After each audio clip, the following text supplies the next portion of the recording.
So let me attempt to share with you my mess of an oil change story. This is an 84 Ford Ranger 2.2 liter Perkins diesel. Started off like any other oil change. I just pulled the filter and the plug and let everything drain out. And I've got the factory book right here, and it gives me all the filter numbers and everything.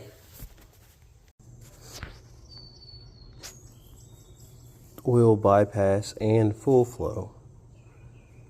It's hard to see there, but that's FL 785 and FL 786. So that obviously they don't make that anymore. Went to the parts store and had those crossed, and well, they're both the same filter now. So I got one and filled it back up. Takes 7 quarts, 1540. Or at least that's what's in it. The book says that's okay. Put the filter back on. Put the plug back on. Start it up. Let it run and idle for a while. Everything was fine. Hopped in the truck. Drove it down to feed cows. When I got there, shut it off and saw that it was pouring oil out of the, well, where the filter is, which is, there's a mount that's missing. I'll show you in just a minute. It goes right down there. But it's pouring oil. You can see the mess down there. So, run it back down here real fast. Take the filter off. Can't figure out what's wrong with it. Go get another filter. Put it on. I don't know. Maybe it's cracked. In the process, I find the other filter. So it's got 2 oil filters. The part number that I got, which is Wix 51324, works on the other one. It's got the same size O-ring.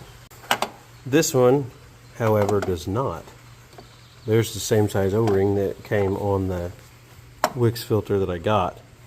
So that's why we were pouring oil everywhere, is because we weren't mounting correctly. I was pretty worried about it. I'm glad that this has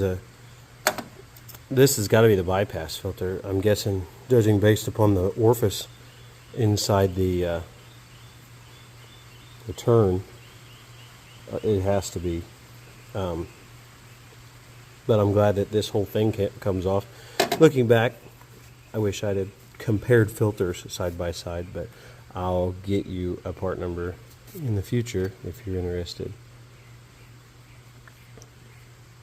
The other oil filter is on this side, way down there. Kind of hard to see. Right there, hiding on the opposite side of the motor.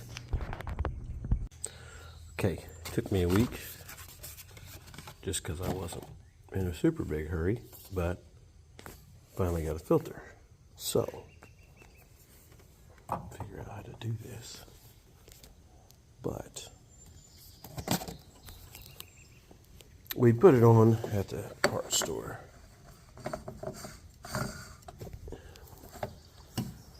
And you can see it looks like it's going to seal. So part number is 51523.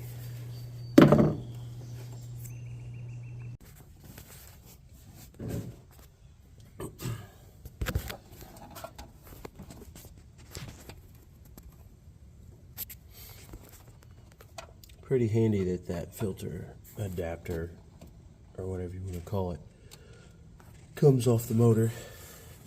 You can see it goes into the block here. I'm kind of wondering if this isn't going to be a good spot for oil feed and return off of the, or for a turbo. Give me your opinions. I'm not sure if that's a great idea or not. With how small the hole is in that, in this adapter here, I'm wondering if it's done that way to make this the bypass so that it's not getting 100% of the oil through it all the time. So maybe that's not a good idea. for a turbo. Maybe it would rob. I could see it potentially robbing oil pressure from somewhere else if it wasn't engineered properly. So, give me your opinion.